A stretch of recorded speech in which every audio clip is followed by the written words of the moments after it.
What is up, Sooner Nation? Welcome to our first edition here of Double Trouble. Uh, this is something we will be bringing to you. Sooner Surge will be powering this Double Trouble live every night at 9:30. So make sure you put this on your calendars. We will be talking with you, our viewers. As you can drop many of comments in the chat, and we'll just keep it rolling with all things sports. A lot of Sooner talk for sure, but we can cover all kinds of sports, whatever you guys want to talk about on here. We're here for you guys, the viewers. We already got some chats, comments coming in, but yeah, so drop it in. First question I got, Jay, is as an adult, do you dress up for Halloween tomorrow? And second of all, does anyone still trick or treat actually in the neighborhoods? Be interesting to hear. But hey, seriously, OU had the coaches show. We can get into Bedlam, we can talk about Thunder, whatever you guys want to talk about, though. First edition of Double Trouble. Welcome to it. And drop your comments in the chat. We will be putting them on the screen. Yeah, Mark, thanks for joining, Mark. Appreciate you, man. Hey, how about let's just start with this, man. Trace Ford named a captain. All Oklahoma guys are captains. But what about Mike Gundy's comment today about Trace Ford? What do y'all think about that one? Did you hear it, Jeremy? Oh, yeah. And typical. Obviously, he's taking a shot. Look, Mike Gundy's not the smartest guy around when it comes to that because he's not bashful about what he says. OU should not need any motivation for this game, but that provides a little bit, I think. Yeah, he always says something that you're just shaking your head about. But he's the one that always coaches with his tail between his legs against OU. I mean, every single time he coaches that way against OU.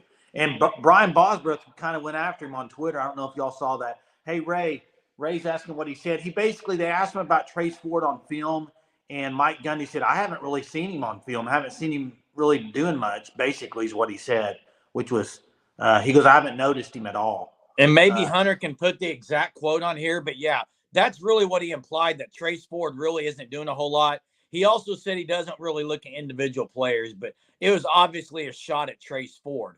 And then you had the rivalry comment with Brian Bosworth, who kind of tweeted back at him. He was like, well, I'll meet you at midfield and we can talk about this face to face, which I thought was funny.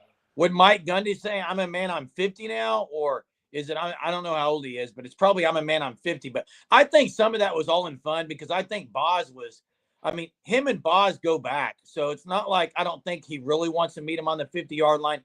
Gundy isn't that stupid, is he? I don't think so, but Gundy says whatever he wants to say. And so. Yeah, here's the quote. Here quote. It is. Mike Gundy asked about, it says, I'm in watching tape, I honestly haven't noticed much. I don't pay as much attention to individual guys as I do schemes, formations, etc. Take that for what it is. Dude, Gundy versus the Boz in a cage match. Give it to me all day long. I would take Toby Keith over Trap Mike House Gundy in a heartbeat.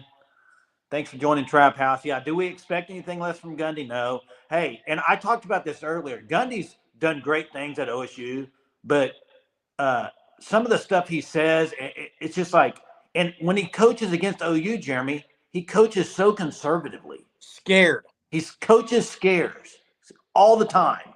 And yeah.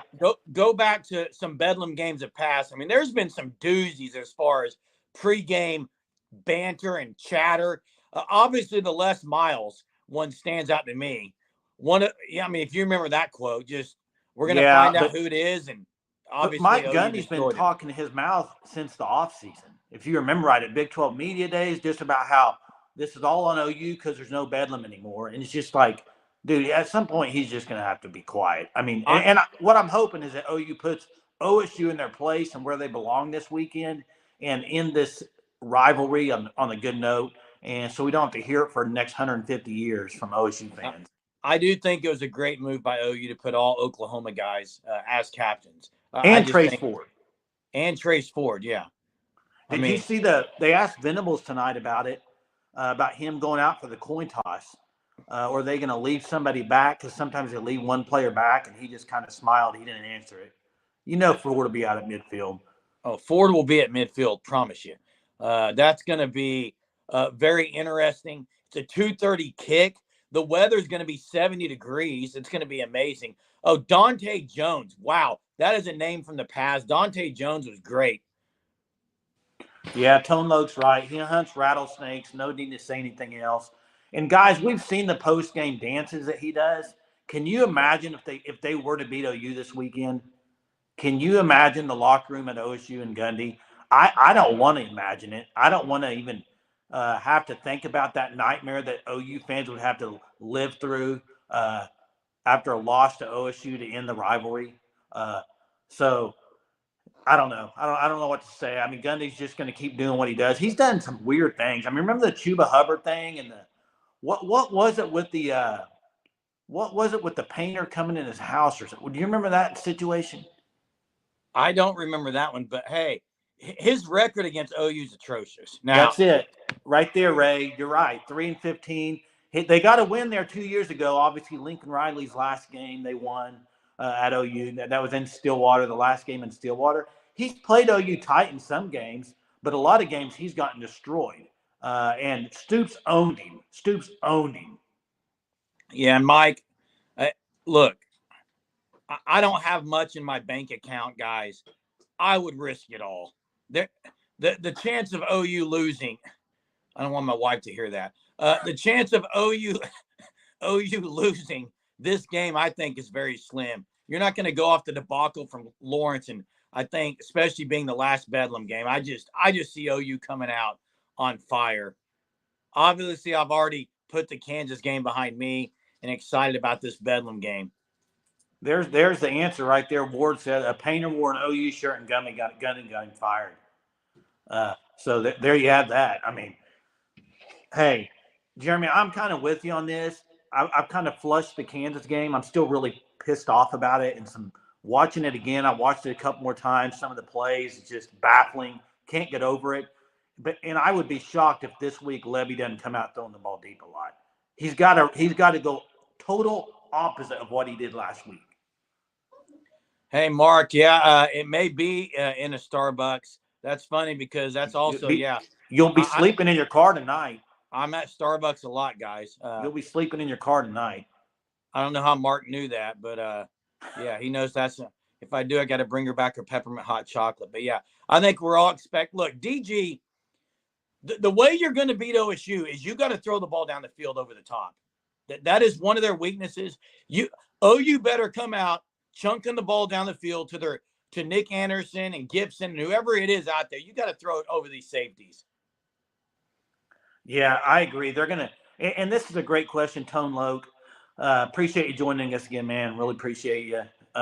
Can we stop Ollie? Hey, I actually think they can stop. I don't think they can stop him. They can contain him. I think I heard the stats today, maybe 120-something yards is the lowest he's gotten in a Big 12 game, I think, this year. Can OU hold him under 120 yards? I don't know. They run the ball a lot. But I think that's the mission OU has in front of them. I think they're going to – and if Gentry's back, you can man up on that side, pretty tight coverage. Not having Gentry last game really hurt in the run game too. He's a real good run stopper, physical guy. So I think that's a big part of the game this week. I'm curious what some of you guys, our viewers, what your take is on if you've rewatched any of the Kansas game. There were some opportunities missed in the passing game. The protection wasn't as good. I get that, but DG seemed, and I rewatched a lot of it, guys. DG seemed a little hesitant to me. Did not pull the trigger when he could have. Yeah, and they just didn't. I mean, even on that last drive with 2.5 minutes left, 3rd down and 6 or whatever, with 3rd and 8, biggest play of the whole game, and the two receivers are Freeman and Gibson. You don't have Stoops on the field, you don't have Farouk on the field, and you don't have Nick Anderson on the field. Just unbelievable, baffling. I don't want to keep talking about it. I just get frustrated. But Trap House booming, 100% correct. Bowen and Gentry both being out was huge. Gentry, I mean, arguably the best cornerback on the team, you could say, over Woody Washington. I mean, playing-wise this year, he's been outstanding. And then Bowen, I think Bowen was on the verge of getting a start. He was playing so well, and then he got injured. So, yeah, we got a lot of Sooner fans on here, obviously. But right now in the chat, Mark, Mike, Trap House, Tone Loc, all you guys that are in here, I would like to hear from you right now. What is your favorite Bedlam memory? Maybe game, maybe season, maybe score, just maybe where you were when one game happened. Drop it in the chat and let's kind of rehash and relive some of these. Yeah, Jeremy, I got, there's a few that I could say. Obviously, the Derek Strait knocked down the pass in the end zone, that championship season, I believe that was unbelievable. I mean, there's a Ice lot. Bowl, 2016 game, the Ice Bowl, golly. Ice Bowl, guys. Do you remember who caught that game-winning score from Blake Bell? In the Ice Bowl? I want to say. Come on, Jay. I want to say Saunders. Jalen Saunders Yeah. had a great game with Trevor Knight in the bowl game the previous year, wasn't it? And then the Baker game with Mixon and P. Ryan, they went off. You remember that? That was amazing. Yeah.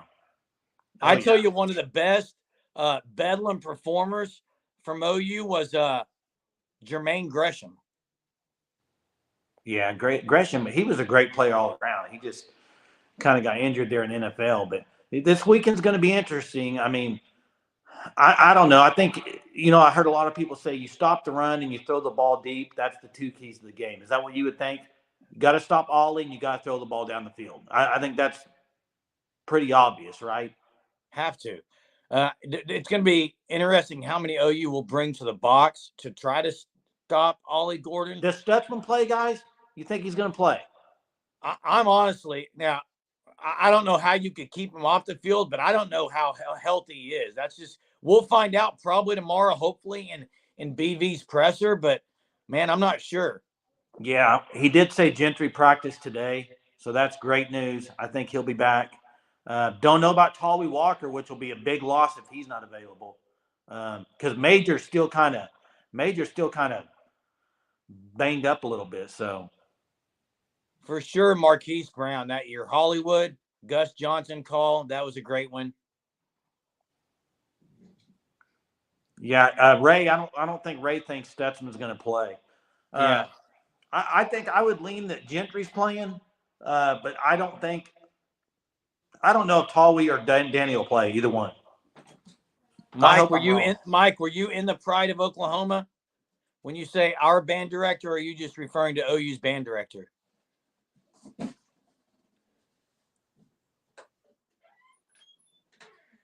Man, that'd be very upsetting if Danny Stutzman isn't available, guys.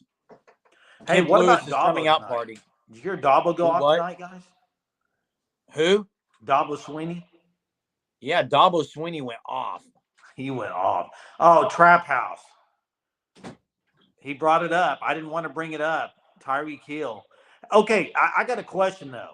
Is he the most underutilized player in college that turned out to be a stud in the NFL that you've ever seen? Yeah, OSU missed the boat on that one. They did not use him very well, did they? I mean, look what he is now. He arguably is the best receiver in the whole NFL, and they kind of wasted his talent. Oh yeah, for sure wasted it. I think it was Mark up here that talked about the Michigan OCs and OU alum. There's been several people that have mentioned the Michigan OC coming here. I know in the last week, especially last 2 days since the Jeff Lebby debacle on Saturday, but I'm drawing a blank on his name. Do you recall? I drew a blank on his name. Yeah, he's right. It was a heck of a game. And, man, Bob Stoops, Bob Stoops is still kicking himself for that one. Yeah, and I also remember the game in which Brennan Clay, overtime game, scored the winning touchdown. And Brennan Clay was, he is what he was. He wasn't amazing, but I remember that play of him scoring Sherrone Moore. Yeah, there it is. Yeah, AD had a great game that year for sure. Man, did you hear AD's? I don't know if he was giving a speech somewhere about being recruited and about why he didn't end up at Texas. Did you see that? Yeah, I saw that. I thought that was great. Yeah, who's been Like if you look at his, like who's the OSU killer for OU? Who just tore them up all the time? One of the Woods brothers. Well, they tore OU up all the time. Yeah, from OSU. That's Yeah, what I'm the saying. Woods. The Fields Woods and brothers. Woods killed them. Yeah, Donovan Remember Woods that Mike killed them. Stoops defense got lit up. They got lit up that year, a few years in a row. Josh Fields destroyed OU. Oh, destroyed them. Yeah. Matt Brown. Matt Brown recruiting him. Said he wouldn't have a chance over Cedric Benson. Hey, what about Heather Dinich today, guys, and her comment? What do y'all think about that, viewers? She basically said that the OU, she thinks the committee may look at the OU win over Texas as not mattering at all. And I don't know, Hunter, if you can pull that exact quote up or not, but it was pretty. I didn't really understand what she was going with it. Did you? She's basically saying that maybe because of the struggles of OU, that was almost a fluke type game, and they're not going to give credit on that win versus Texas, just depending like how they're going to look at that win on Texas. So I don't know. OU got to control their own destiny and win out. They got to do what they've got to do. I mean, you can't even think about the playoff until you can get back on this win streak again and get going, because it's just been bad. It feels like OU's got 2 losses in a row. It isn't, but it feels like 2 losses in a row. Here's the comment. I think it will be interesting to see, does the selection committee completely ignore Oklahoma's head-to-head win against Texas in what is one of college football's most storied rivalries? I think they do. And what she's saying there is bringing, like, it's a rivalry game. It's just one of those games that you never know. Yeah, and Richard's discrediting the win. Yeah, discrediting it. Richard's asking about Gentry. He did practice today, so I think that's Venable said on the show tonight that he practiced. So I think that's a really positive sign. He should be good. Richard, thanks for being a member of Sooner Surge Unlimited. Appreciate you, bud. To me, this is Heather Dinich again. To me, the Big 12's best bet for a playoff contender right now is Texas, in large part because of that win in Tuscaloosa. And look, you can't argue with the fact that that win against Bama looks better every week. I get that. Heather Dinich is pretty tight with and close to what goes on in the playoff room and committee. So that's interesting insight. Tomorrow night, guys, the playoff CFP is announced. So we'll be on here live tomorrow night at 9:30. Hey, where are they going to end up? Make sure you're joining us tomorrow night too. Where do you think Texas and Oklahoma will be ranked in that? I would love for OU to be where they're at in the poll right now, but I don't know if they're going to be top 10. I think Texas will be really highly favored in that poll. I could see Texas. I don't know. I think they'll be 6 or 7, right? They're going to be high. They could be higher. They won't get to 5, I don't think, but probably be 6. Hey, yeah. He's right on this. Kansas State's hot. Kansas State's playing really well. And Matt Campbell, dude. But I think they'll beat Kansas State in Texas. I do. But Murphy didn't look great on Saturday at the start. He played okay in the second half, but he had some bad turnovers.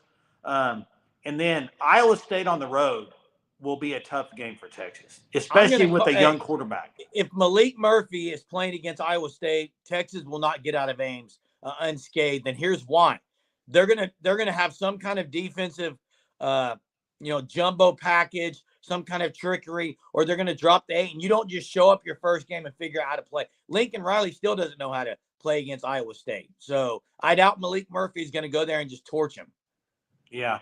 Ray says Texas 7, OU 11 tomorrow night on the playoff ranking. That's probably a good bet. I could maybe see that. The problem with OU, other than Texas, they don't have a really ranked win, and OSU's not ranked yet, so that kind of stinks. But if you look at it, the SEC's down, the ACC is bad, and the Big 12's down. So really, you have the Big 10 and the Pac-12 as kind of the 2 stalwart conferences this year. I know, but when people say like the Big 10, other than you got Michigan, Ohio State, and Penn State, then it's weak, right?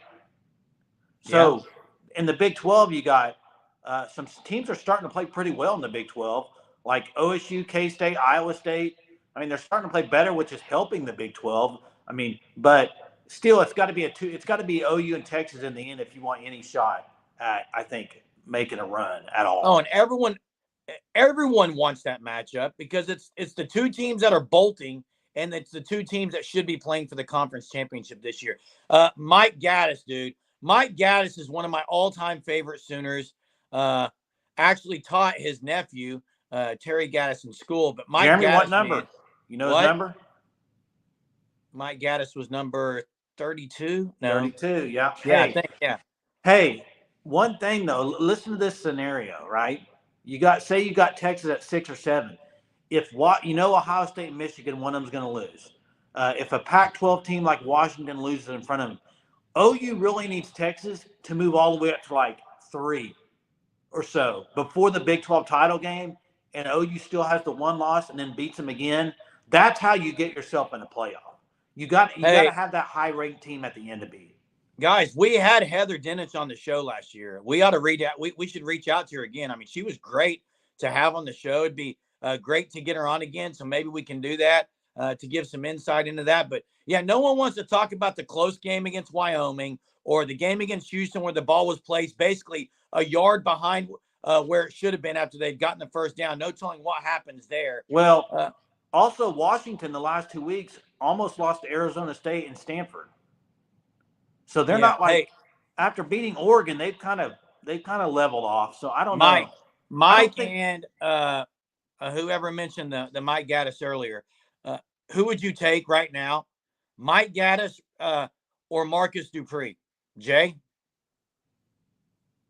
Marcus Dupree. So would I, yeah.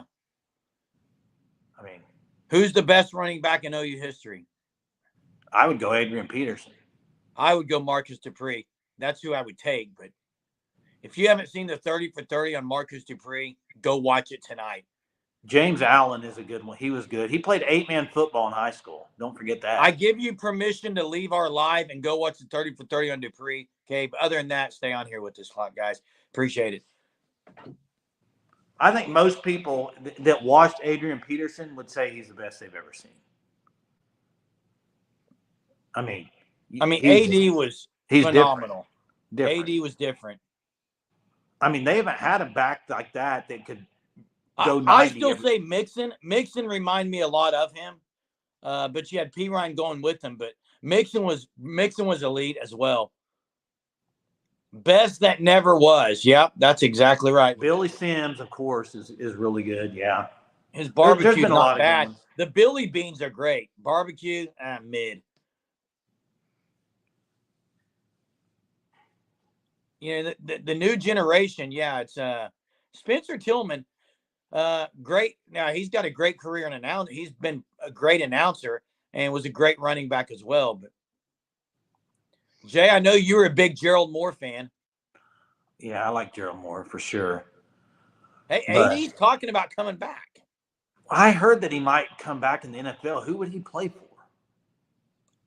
He could be he was on Dancing with the Stars. He got eliminated. Yeah. I want to know if Dallas is getting Derrick Henry. Sorry, guys, I'm a Cowboy fan, but no, they're not trading now. Now that Will Levis is coming on, maybe Dallas Eagles this week should be exciting. Oh, DeMarco, guys, how are we not even talking about DeMarco Murray? And while we're on DeMarco Murray, guys, got to talk about the running back room in Norman, Oklahoma right now, because according to BV, what I've heard, Jay, correct me if I'm wrong, viewers, it sounds like DeMarco decides who's going in on the series.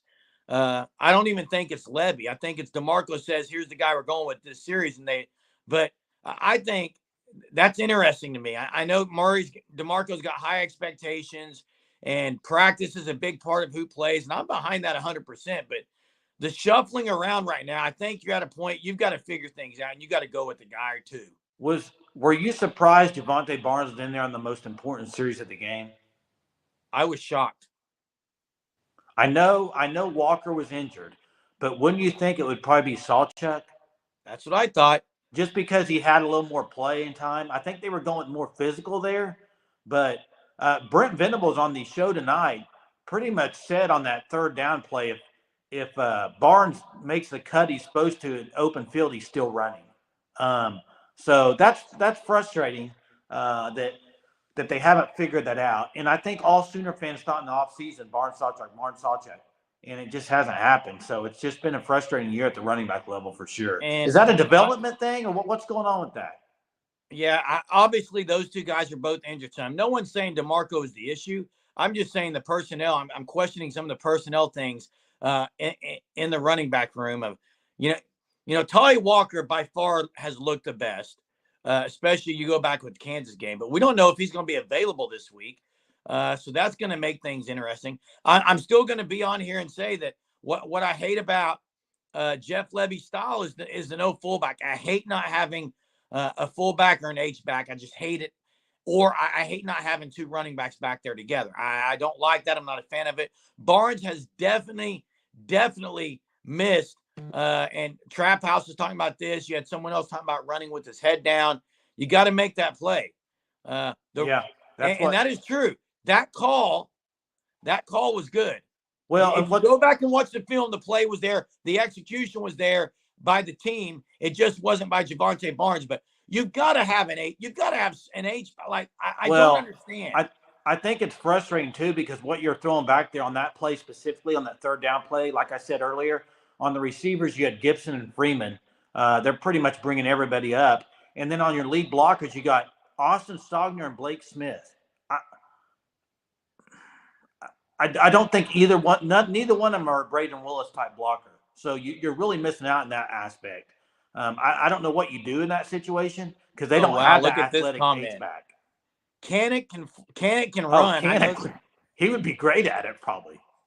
And they got some other guys who could fill an H-back role, but we're not going to see it because Levy's offensive scheme, he doesn't use an H-back.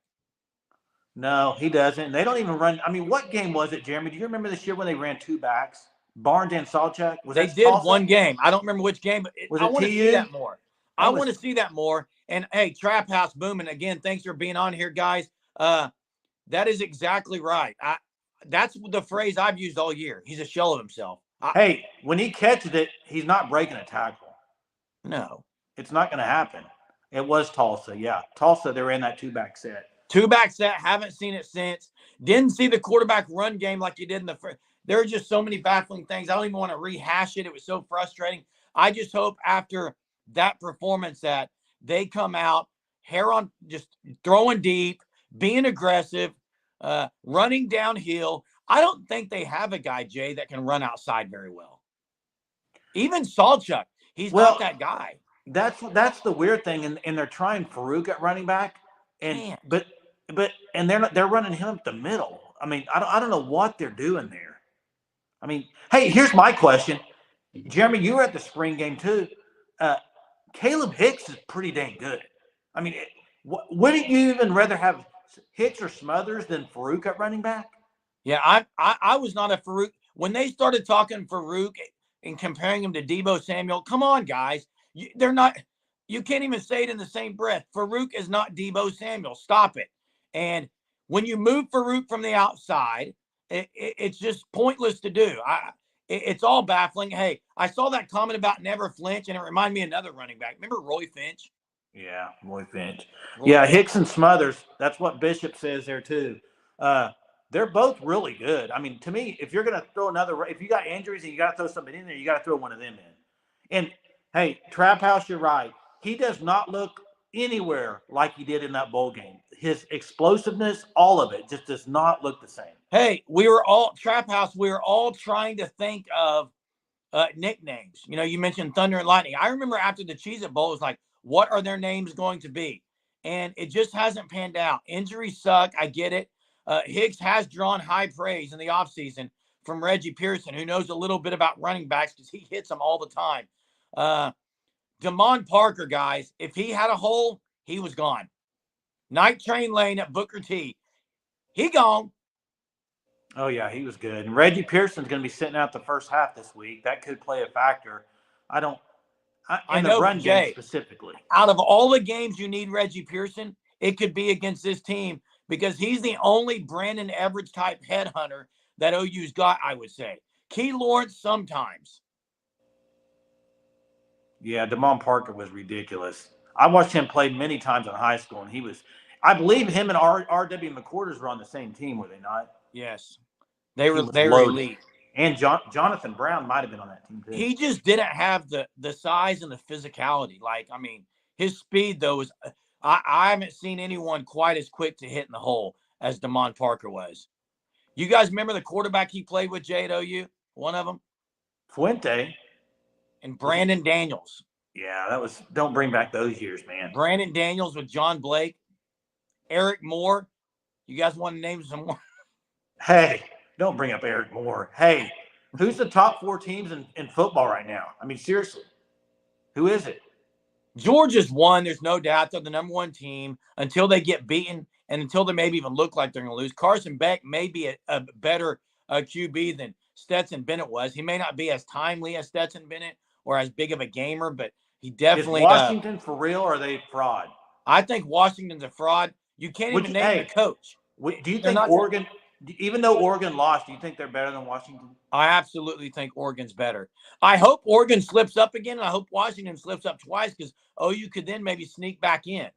I think Oregon's better than Washington. They blew that game there in Washington. Remember, Dan Lanning made some questionable. Blew that game. Yeah. First year as a head coach, man.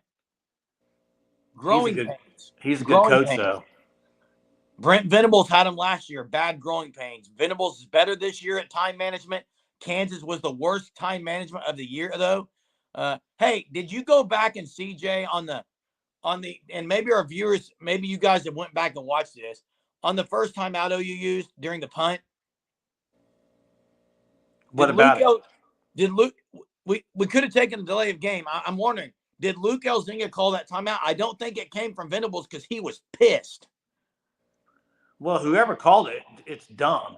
I mean, take 5 yards and punt the ball. You're at midfield. I mean, what's it really matter? Yeah, the ball ended up on the 9-yard line. Could have ended up in the 14. I mean, it's not a big deal. Daniel Knowles. What year was he? I don't know. They say he played for Wynwood. That's where James Allen That's where James Allen played, was Wynwood. Yeah. Yeah, somebody said they think Washington's going to lose this week to USC. I very well could see that. Get USC back on the college football radar right now. That game could be in the 70s. Oh, it very well could be in the 70s. I mean, like what Lincoln Riley said today? What? When asked about his defense? What did he say? He basically said, I'm worried about Washington. I'm not worried about what happened last time. I mean, you can tell he didn't want to talk about a Grinch at all. Did anybody watch the Michigan press conference? I have not. Oh, hey, Jim Harbaugh. Prayers to Julie Venables. Yeah, I mean, you guys keep her in your prayers because that's I tell you what, and Trap House, yeah.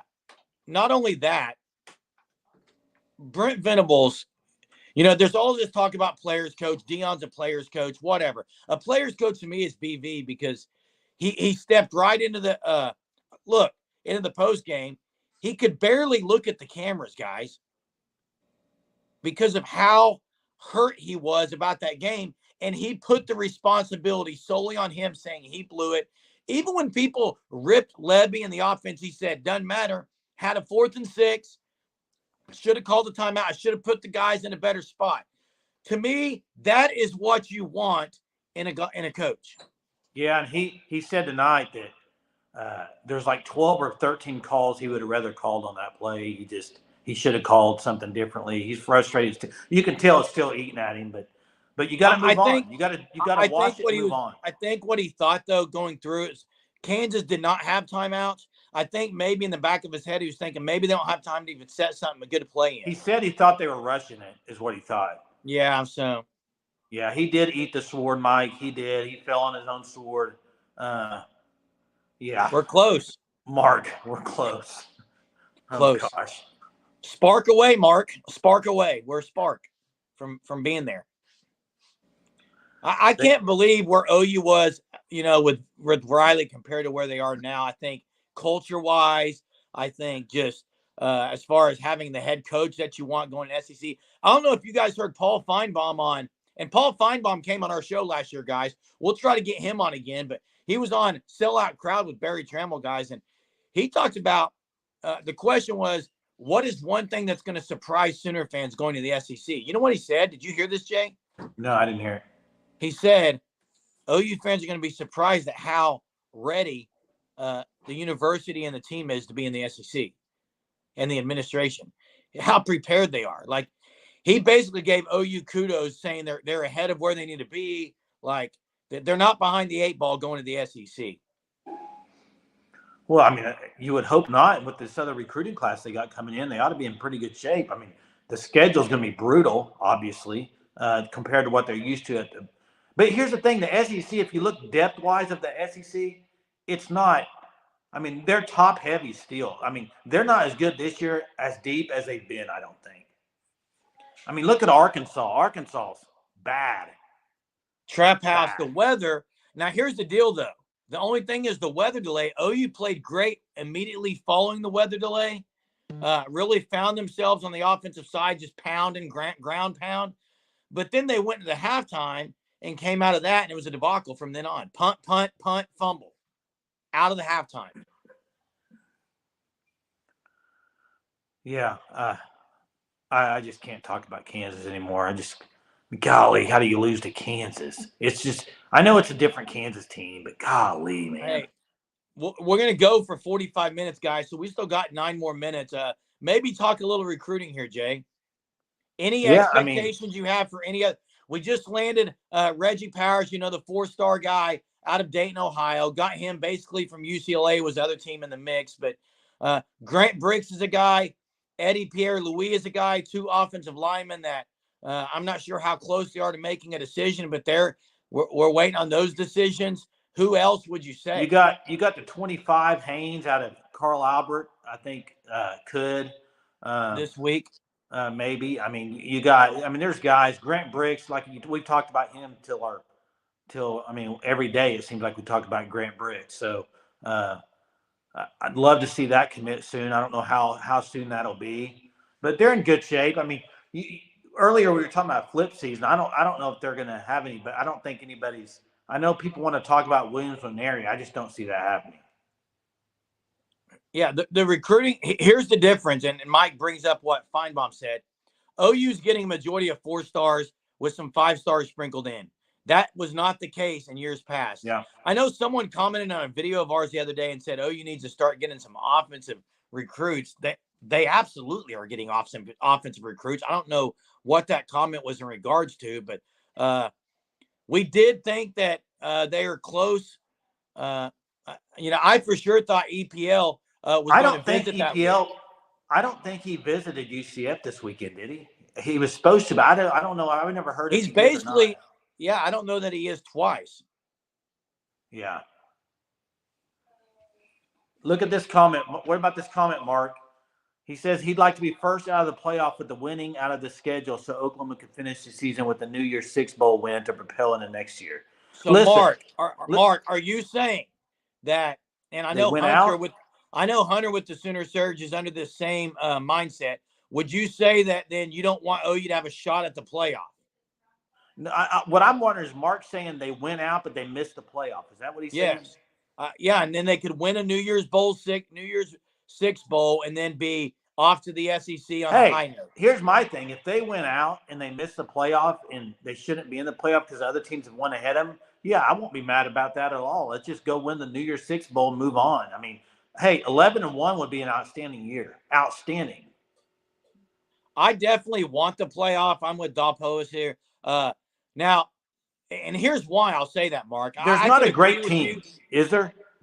That's my point. What teams outside of Georgia are you scared of with Brent Venables and the defense to have time to prepare? You got to think about it. Whatever bowl game OU goes to, they're going to have a lot of time to prepare. And I don't know physically outside of Georgia who. Michigan, maybe. Washington physically is not there, though. Jeremy, right now. Washington physically is not there. Jeremy, right now, I could not pick OU to beat Georgia, Alabama, Ohio State, Michigan. The Pac-12 is a little different. Oregon would be. I think Oregon's pretty good. I think it would be tough. And I know may lose again. I know Michigan cheats. Listen, we've talked about this before, guys. I know that the deal that's going on with Michigan. Do y'all know the NCAA at all and how long it takes him to do anything? Nothing's happening this year.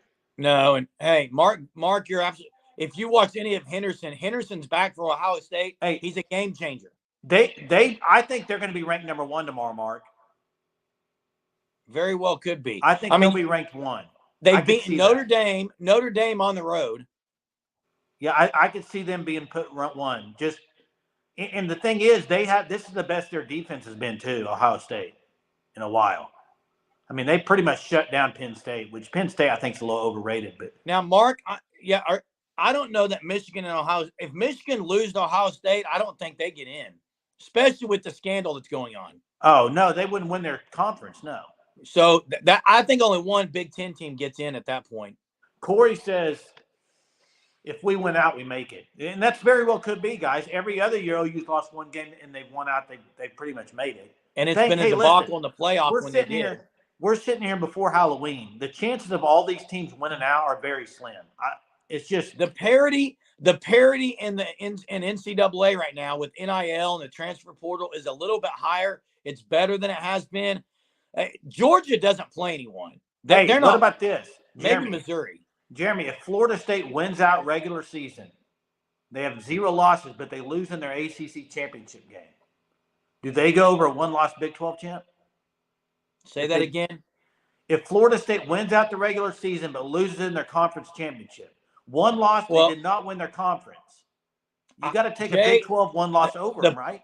The playoff committee, and if you're going in years past, and that's all we can do, conference championships mean more. So I would say at that case, then, maybe. So, hey, you got to have I know people don't want to hear this, but if you're wanting OU to have any shot at all, you got to have Texas win out. Have to. And I think it was Trap House. I think it was Trap House that said, you've got to start putting in some dominant performances. Yeah, you got to blow. The eye test is going to have to start looking better. Do you remember the year where they lost, Bradford's year, and then the last 3 or 4 games they put like 70 up? Oh yeah, and that was the year they played Florida in the title game, I believe. Hey, this is ironic. Lincoln Riley could be huge to helping OU get to the playoff. I know Lincoln Riley and Caleb Williams beating. If they beat Washington and Oregon. What? If they beat Washington and Oregon. And style points is a factor. They're not. I don't like it when people say that style points isn't a factor. It obviously is. Jeremy, USC will not beat Oregon. Mark, they can't beat California barely. No, that game's on the road too. Oregon is. Yeah. Oh yeah. And did DG lose his Heisman chance? Is it over? Who? DG. I don't think DG's going to be in New York. Personal opinion. I know you don't think he'll be in New York. I know some of us on the Sooner Surge would kind of differ in this aspect, but I just don't think he's going to be in New York. Who would be the 3 or 4 guys that go? Well, I think now Gabriel's got better numbers, I think, than Jordan Travis, but Jordan Travis is undefeated. I think he'll be there. I think a guy that no one's talking about but should is, I think Marvin Harrison has to be in New York. Yeah, I mean, he's really good. You know who might have made New York if he wouldn't have got injured? It's Bowers for tight end. Bowers probably could have. I don't like the fact that it's a QB award only. That's annoying to me. Well, really, I don't like the whole fact that you have to be undefeated or whatever. Because guys, who's playing better than Ollie Gordon right now at OSU? Not many people. I mean, that's correct. Gordon. I mean, if they were to upset OU, Gordon's got it, and he goes off for 150, 200. I mean, he's the number 1 running back right now. Yeah, Bo Nix is better than Penix. Penix is what Jackson says. I don't know about that. I think Bo Nix is good. I don't know about that comment. I mean, that's a good compare. I mean, you could say that. He's better than Penix. You think so? Absolutely. He wasn't when he was at Auburn, but he's different this year, Jay. Now, it's not the SEC. I get it. But actually, the defenses aren't as good as they are in the SEC. Does Drake May not make New York? Does he not go? No chance. Drake May's he's done. Sweet life of Drake and Zach and Cody or whatever it is, done. Okay. He's no chance he goes to New York. 0 chance. And Penix's arm talent is great, Mark. His mechanics are awful. They're weird. I wouldn't say they're awful. They're Michael Vick bad. Oh, but Vick was pretty good quarterback. He was, but his mechanics weren't great. I don't care what your mechanics are. If you're throwing the ball on dimes, why does it matter? Yeah, Drake May will be watching with Caleb Williams with the fingernail paint on. They'll probably have tears shed there. Caleb Williams will be in New York. Maybe. They're going to put him there, I think, no matter what. I hope not. I hope not. I really do. But if he has a couple of really big performances, if they were to upset Oregon and Washington and he goes off on those games, he'll be there again.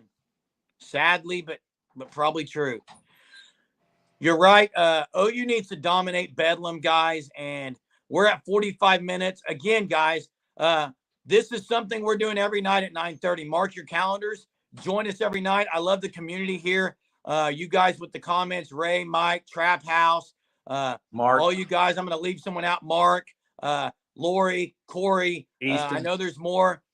Thanks again for being on this every night, nightly at 9:30. We'll go from about 9:30 to 10:15. We'll start adding some segments and other things, but we really just like talking with you guys, man. Appreciate you guys being on there and keeping these comments. Playoff rankings tomorrow.